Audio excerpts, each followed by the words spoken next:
감사합니다. 오늘 말씀은 화목제에 대한 본문으로 시작되는 걸 알고 있습니다. 3장은 4개에 나와 있는 제사 중에 화목제에 대해서 설명한 것인데, 예전에 제가 거의 교회에 온 지 초창기 때 이제 번제에 대해서 1장을 가지고 설교한 적이 있습니다. 1장의 번제는 저희 죄 때문에 하나님께 드리는 제사인 것을 우리는 배웠는데, 화목제하고 번제의 차이를 나중에 좀 설명드리겠지만, 먼저 화목제가 무엇일까 우리 한번 얘기해 보도록 하겠습니다. 화목제 하면 그 단어 자체가 어떤 것을 뜻하는 것 같습니까? 예?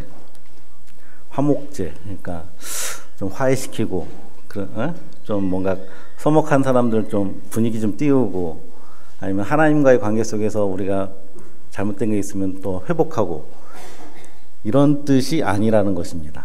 이런 뜻이 아니라는 것. 왜냐하면은 우리는 이미 번제를 통해서 하나님께서 우리의 죄를 사해 주시고, 우리가 하나님과 화목된 상태에서 그에 대한 감사와 기쁨으로 드린 게 화목제입니다. 화목을 목적으로 하는 게 아니라 이미 화목은 이루어진 상태고 회복은 이루어진 상태고, 그래서 하나님께 감사함으로 드리는 게 화목제인 것입니다. 그래서 3장에 보시면, 성경책 보시면은 1절에 보면 화목제하고 기역자 있는데, 거기 보면 아래 성경책 밑에 보면은 감사제라고 써 있습니다. 그래서 오늘 설교 제목은 감사제입니다. 좀 계속 넘어가시면은 화목제에 대해서 잠깐 PPT 넘겨봐 주세요. 히브리어로 평화라는 뜻입니다. 여러분, 평화라는 단어 우리 원로 목사님께서 매번 강단에 올 때마다 어떻게 인사합니까? 샬롬이라고 하지 않습니까? 그 히브리어는 모음과 자음이 있는데, 모음을 원래부터 모음이 없었어요. 자음만 있었는데, 이 화목제나 샬롬이나 똑같은 자음을 갖고 있습니다. 그러니까 어원이 같다는 거예요. 그래서 이 평화를 뜻하는 게 지금 화목제입니다. 근데 이것은 하나님과 제물을 드리는 사람과의 평화로운 관계에 회복을 가져다 준 것에 대해 감사합니다. 방금 제가 말씀드렸죠.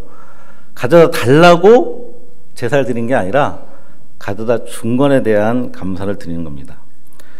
그러니까 회복된 이후에 드린 제사인데, 죄 속죄 과정 없이 화목제만 단독으로 못 드린다는 겁니다. 내가 갑자기 감사한 마음이 들었어. 그래서 예수도 안 믿는 사람이 교회 와서 감사 헌금한다니 감사를 드릴 수 있을까요? 그건 아니라는 거죠. 구약 시대도 하나님의 백성 된 자만이 화목제를 드릴 수 있습니다. 그래서 항상 번제와 함께 동시에 드리고 같이 더불어 드리는 게 화목제였지, 번제 없이, 속죄가 없이 화목제만 드리지 못합니다. 그러면 오늘날의 화목제는 무엇입니까? 우리가 지금 제사를 드리지 않는 시대니까요. 신약이기도 하고 우리는 이스라엘 민족도 아니고 백성도 아니고, 바로 우리 지금 드린 예배인 것입니다. 예배는 하나님의 속죄함을 입은 성도들만이 드릴 수 있는 것입니다. 그게 특권이고 의무인 게 이 예배의 시간입니다. 그런데 종종 이제 여러분들 다른 교회에서 보면은 구도자 예배라는 단어 들어보셨습니까? 구도자 예배. 이건 어떤 예배냐면은, 예수를 아직 안 믿는 사람이에요. 그렇지만 이 사람들이 믿길 바래요. 그래서 데리고 와서 조금 그분들의 눈높이에 맞춰서 예배 형식도 좀 바꾸고 내용도 바꾸고 하는 것들이죠. 그러면서 복음을 아주 진하게 전하기보다는 기본적인 복음을 전하려고 하는 거죠. 좋은 겁니다. 좋은 건데, 다만 제가 말씀드리고 싶은 건, 이 구도자 예배라는 그 단어 자체는 말이 안 맞는다는 거죠. 구도자라는 건 예수를 아직 안 믿는 사람이에요. 영접하지 않은 분들이 예배를 드린다는 것 같아 말이 성립이 안 된다는 거죠. 그렇기 때문에 우리는 예배는 하나님 앞에 드리는 백성들만 드리는 거. 다음 주에 우리 성례식 하지 않습니까? 세례도 마찬가지고요. 성찬식도 마찬가지고, 하나님의 백성들만 할 수 있는 특권이자 의무가 그것들입니다.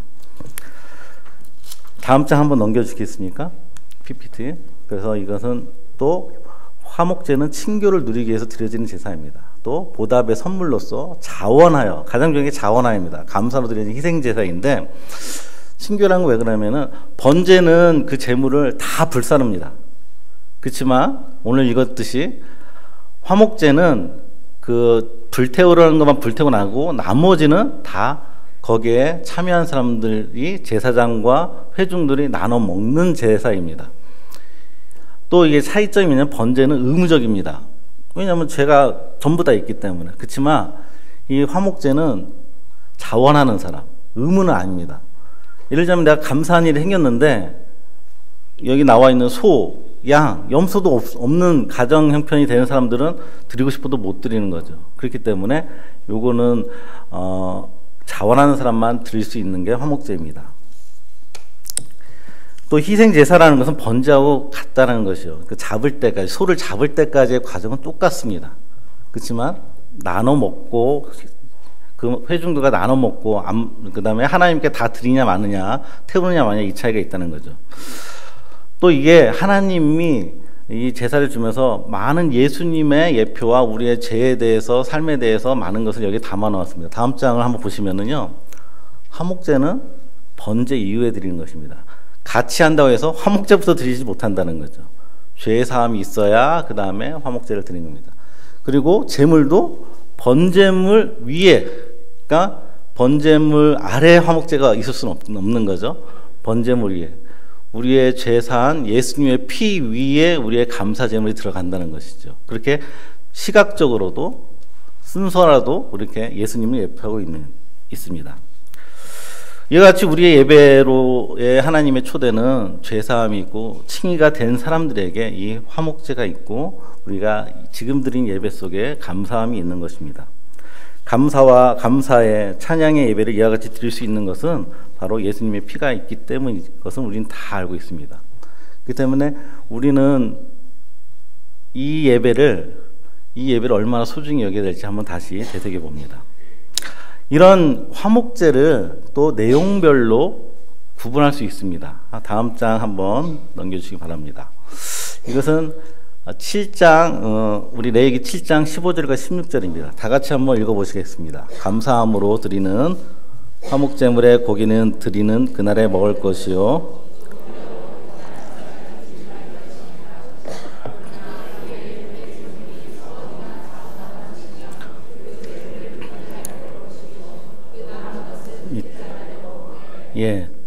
우리 레위기 7장 15절과 16절인데 지금 빨간 글씨로 되어 있는 것을 따서 화목제의 내용별로 세 가지로 나눕니다. 먼저 감사제입니다. 감사제의 내용이 이렇습니다. 원수나 질병 또는 환난의 상황에서 하나님께서 구해 주시길 간청하고 그것이 이루어졌을 때 감사제를 드리는 것을 말한다. 제가 빨간 글씨로 강조해놨는데 이건 한꺼번에 설명드리겠습니다. 감사제입니다. 그 다음에 서원제입니다. 자신의 절박한 문제가 해결되기를 바라며 하나님 앞에 서하는 것이 성취되면 서원제를 드린다. 아까 이루어졌을 때, 그 다음에 성취되면 이렇게 나오지 않습니까? 이 시기가 어떻게 되는 것입니까? 우리가 뭔가 원하는 게 있을 때 하나님께 감사드리면서 되길 바라면서 드리는 게 아니라는 거죠. 하나님이 이루어졌을 때 드리는 게 감사제고 서원제라는 겁니다. 서원제를 하면서 얼마 전부터 우리 이상수 전사님이 저희 교육자를 끌고 꼭 가고 싶은 데가 있다고 합니다. 다음 사진 한번 보여주시겠어요? 어디겠습니까? 갓바입니다. 갓바위를 꼭 가야 된다고 합니다. 가서 지금 수능 앞두고 꼭 가봐야 우리 대국 분들과 많은 불교 신자들이 어떻게 비는지 봐야, 현실을 봐야 우리가 다시 교육자여서 기독교에 대해서 더 마음을 정리할 수 있다고 하는데 언젠가는 갈 것입니다. 근데 갔을 때 여러분들을 보기 원하지 않습니다. 저희는 탐방으로 가는 것이기 때문에 여러분들은 여기 없으시기 바랍니다. 근데 이 갓바위에 가는 이유가 사람들이 뭡니까? 지금 수능철이니까 붙길 바래서이지 않습니까? 이제 붙은 다음에 가는 게 아니라 불심이 좋은 사람은 붙은 다음에도 갈 수 있겠지만 항상 갈 수 있겠지만 많은 경우가 되길 위해서 그렇습니다. 하나님의 제사는 그렇지 않다는 것입니다. 하나님의 소원은 하나님 내가 뭐 되길 원합니다. 그러면서 이거 비유가 맞을지 모르겠지만 대출받을 때 선이자 뛰듯이 하나님께 드리는 게 아닙니다. 하나님 그 원하는 마음을 하나님께 기도로 아뢰지만 하나님이 이루어졌을 때 그러니까 이루어졌다는 거 꼭 됐다는 것보다 열심히 한 사람들은 그 시점, 예를 들자면 수능을 얘기했으니까 수능이 됐을 때 붙던 안 붙던 그에 대한 감사함이 있을 것입니다. 성경에도 예가 있습니다. 우리 사무엘상 1장 보시면 되겠습니다. 한번 다 같이 한번 또 읽어보시겠습니까? 한나가 마음이 길어서 여호와께 기도하고 통곡하며 서원하여 이르되 만군의 여호와여 만일 주의 여종이 고통을 돌보시고 나를 기억하사. 무엇을 서원한 것입니까? 자녀에 대해서 서원하지 않습니까? 이 서원하는데 여기 내용 중에 하나님께 뭐를 서원하여 제물을 드렸다는 내용은 없습니다. 그 제물을 드렸다는 내용은 다음에 나옵니다. 다음 장 한번 넘겨주시겠습니까?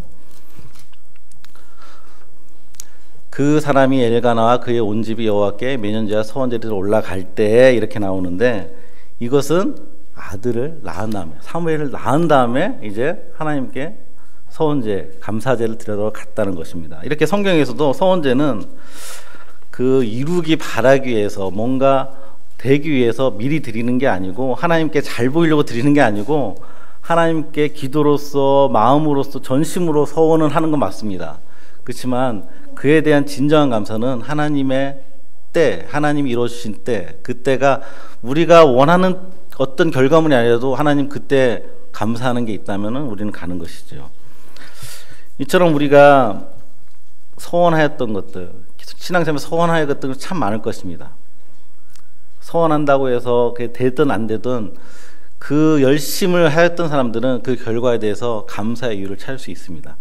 그리고 마지막 세 번째 화목제사, 화목제의 명칭이 있습니다. 다음 한번 넘겨주시겠습니까? 다음 넘겨주세요. 자원제입니다. 낙헌제라고 하는데 한번 다 같이 한번 이것도 읽겠습니다. 하나님의 은혜를 경험했을 때 저하는 마음으로 자원제를 드리는 것을 말한다.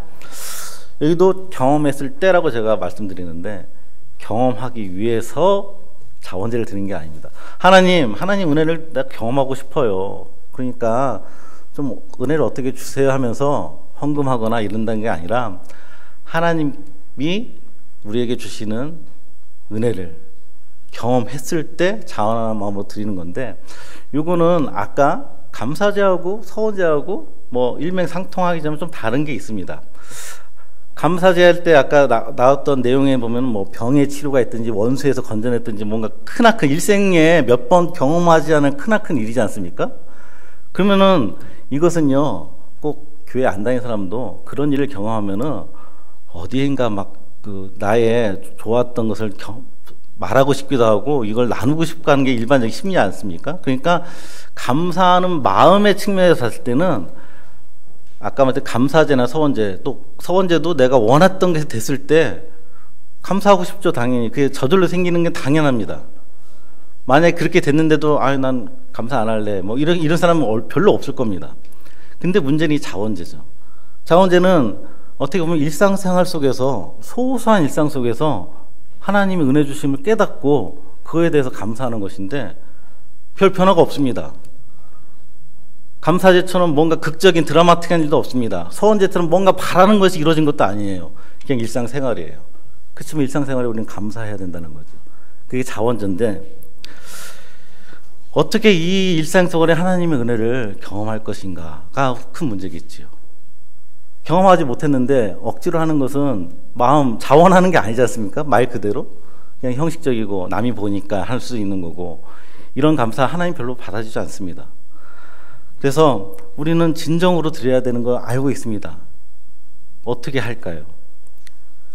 예를 들자면 이런 얘기를 제가 했는데, 예전에 제가 신앙생활 하던 때 우리 권사님 그러셨는데, 두 딸을 이렇게 시집을 보냈어요. 근데 뭐 큰 집에 이제 혼자 이제 남편하고 있는데 별거 할 거 없죠. 막 매일 똑같은 일상인데 갑자기 근데 전화가 오더래요. 엄마 오늘 저녁 먹으러 갈게. 지나가는 길이야. 그래서 남편하고 이렇게 왔대요.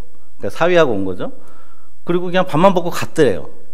근데 그게 너무 기쁘대요. 너무 감사하대요. 이런 가정 주시고 자녀 주신 거예요. 그러니까 일상생활에서 별 재수없지 않은데 너무 감사해서 그 다음날 그것들 우리 모인 자리에서 간증 같은 그런 어떤 얘기를 하시고, 너무 기분 좋아서 내가 요번에 뭐 먹을 거 하나 사줄게 하면서 이렇게 하신 적도 있었거든요. 어쩌보면은 그러한 좋은 일들이 있지 않습니까? 여러분들이 일상생활에서 좋은 느낌 받은 거, 그런 거 감사하는 거, 이것도 또 그렇게 어렵지 않습니다. 문제는 말이죠, 더 상황이 안 좋아졌을 때, 어려워졌을 때 어떻게 우리가 자원하면서 감사할 수 있을까요? 근데 이것은 제가 방법을 가르쳐 드리는 것보다 먼저 묻고 싶은 게 있습니다. 성도님들 가운데 내가 감사했던 기억들을 한번 되새겨 보시면, 내가 어떤 조건이 충족돼서 감사한 횟수가 더 많습니까? 아니면은 더 어려워지고 힘들어졌는데도 감사했던 횟수가 더 많습니까? 대부분 후자 아닙니까? 여러분들 이미 경험하고 있는 겁니다. 왜 그렇게 갈까요? 우리 성경에 나와 있는 것을 한번 또 보면서 왜 그렇게 되는지 한번 보고자 합니다. 시편 73편입니다. 이거는 악인의 형통에 대해서 한탄하고 탄식하는 시인의 이야기를 제가 몇 절만 뽑았습니다. 한번 다 같이 한번 읽어보시겠습니다. 이는 내가 악인의 형통함을 보고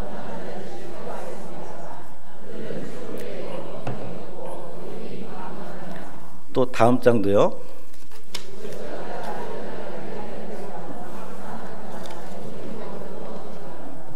내가 내 마음을 깨끗하게 하며 내 손을 씻어 무지당한 것이 힐로 헛되도다. 여러분들 이런 마음 가져본 적 없다면은 그 사람이 진정한 성숙한 자일 것 같습니다.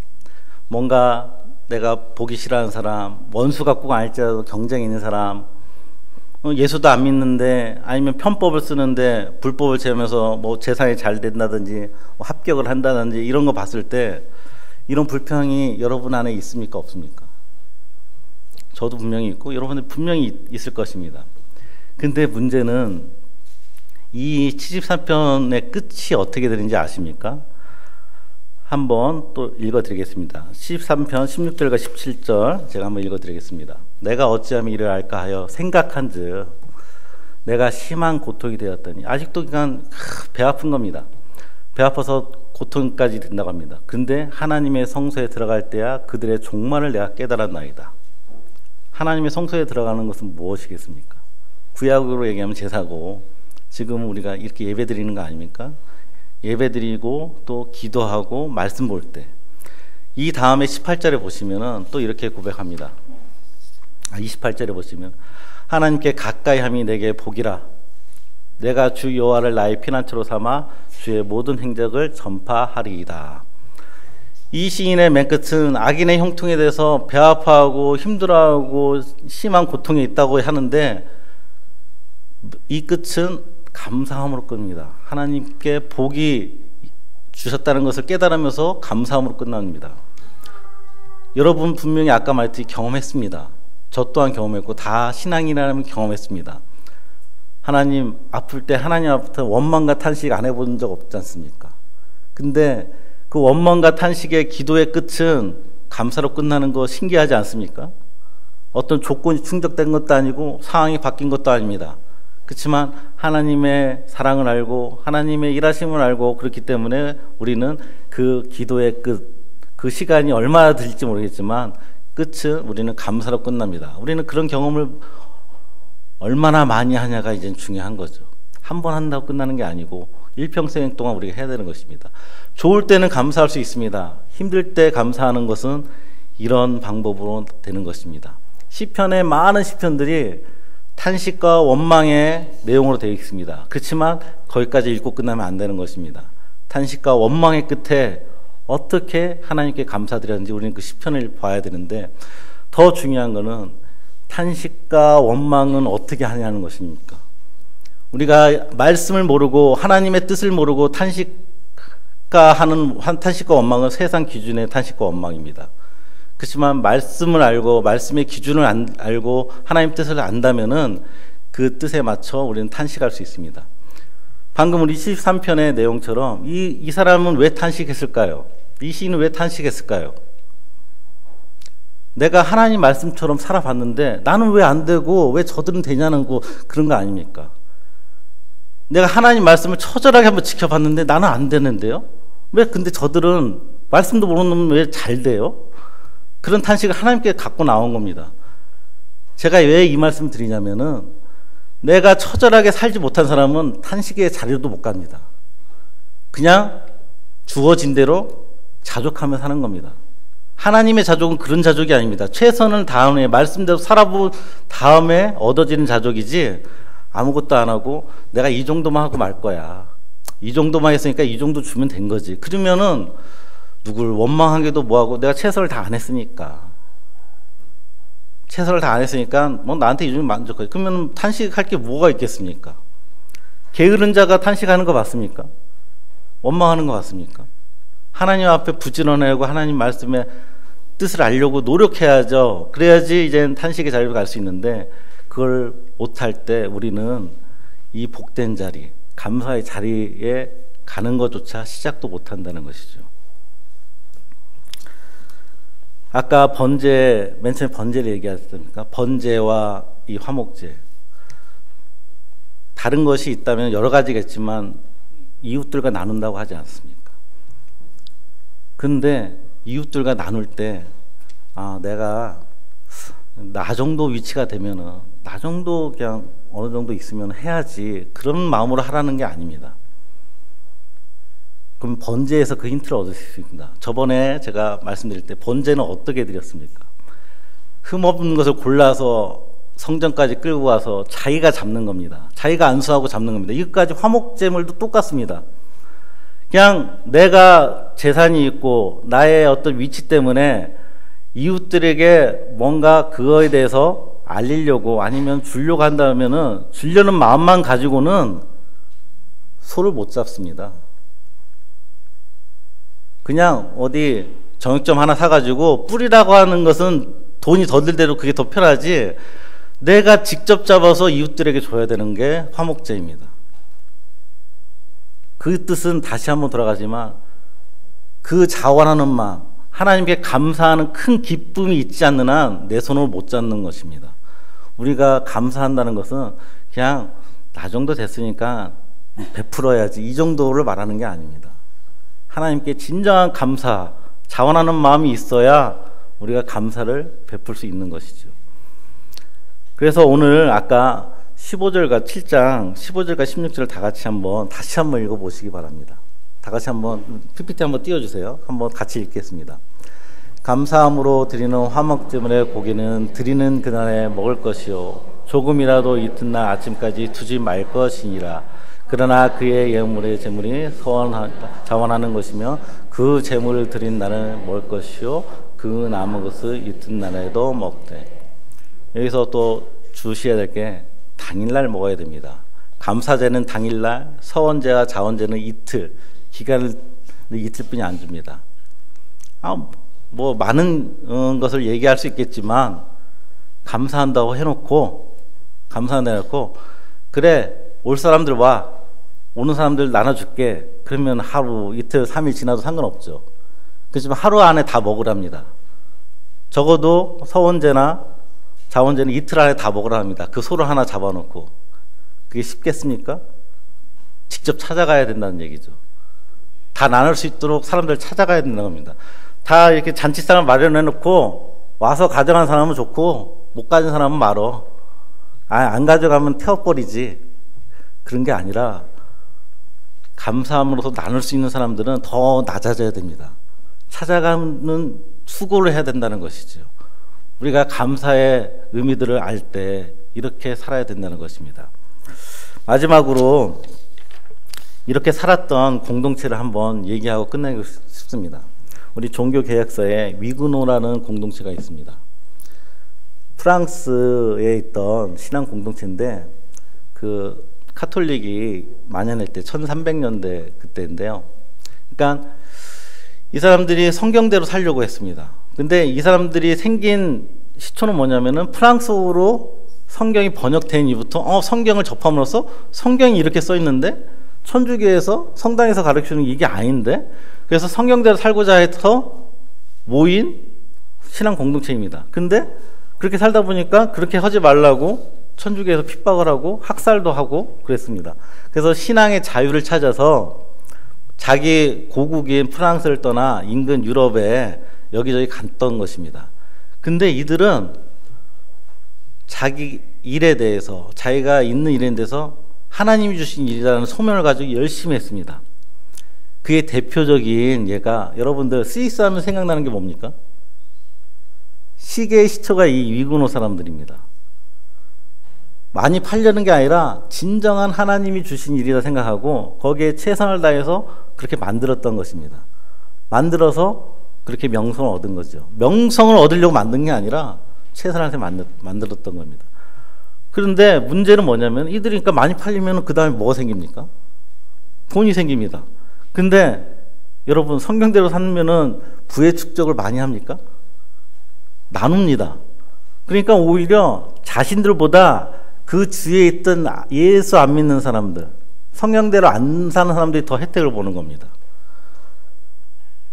이게 자본주의의 시초라고 어느 학자도 얘기하고 있습니다. 세상 사람들이 인정하지 않을지 몰라도, 경제학자들이 인정할지 몰라도 이상하게 우리는 예수 잘 믿는 사람들이 모인 그 나라 지역은 이상하게 잘 살게 됩니다. 왜일까요? 내 자신의 부의 축적에 매달리지 않습니다. 하나님께서 많이 팔아주면 감사하고 그 감사로 또 도와주고, 또 만약에 안 팔려서 망하더라도 하나님의 뜻이 있다고 또 감사하고, 그렇게 사는 사람들이 많이 모인 공동체, 나라, 마을이 되니까 그 지역 사람들이 괜히 혜택을 보는 거죠. 어찌 보면은 우리나라 사람들, 교회 다니지 않는 사람들은 이 말 하면 되게 싫어할 겁니다. 우리가 예수 믿어서 우리나라가 이렇게 됐다, 이런 거 싫어할지 모르겠습니다. 그렇지만 100년 전에 들어와서 예수 믿었던 우리의 믿음의 선배들이 그렇게 살았기 때문에 그 혜택을 지금 우리가 보고 있는 거고, 아직도 우리나라가 보고 있다고 저는 생각합니다. 우리가 그 감사함, 말씀대로 사는 거, 그게 얼마나 중요한지, 내 개인의 일로 끝나는 것이 아니라 사회를 변화시키는 게 감사하는 일입니다. 우리가 그런 말씀의 기준을 달고 오늘 들었던 화목제, 감사제, 우리가 더 내가 중요시하게 말씀드렸던 것은 자원제입니다. 우리 항상 우리의 삶 속에 좋은 일이 있을 때나 나쁜 일이 있을 때나 하나님 앞에 나간다면은 감사로 끝나는 결과를 얻을 수 있다는 믿음을 가지고 사시기 바랍니다. 기도하겠습니다. 하나님 아버지, 오늘 하나님께서 만들어주신 화목제를 통해서 예수님도 배우고 우리의 삶에 어떻게 중요할지도 배웁니다. 하나님 아버지, 우리가 감사하지 못할 게 너무나 없음을 다시 깨닫습니다. 무엇이든 감사할 수 있고, 좋은 일 있을 때나 또 어려운 일 있을 때도 하나님 앞에 나오고 하나님 앞에 원망과 탄식으로 끝나는 것이 아니라 그 끝에는 감사로 끝남을 하나님 경험하게 해주시고 앞으로도 더욱 늘어가게 하실 것을 감사드리며 우리가 기도드립니다. 주님 이끌어 주시고, 그로 인해서 말씀으로 기준을 삼고 하나님 뜻에서 기준을 삼는 처절한 삶이 있더라도 한번 도전하고 그 장에 나갈 수 있도록 하나님 용기를 주옵소서. 예수님의 이름으로 기도드립니다.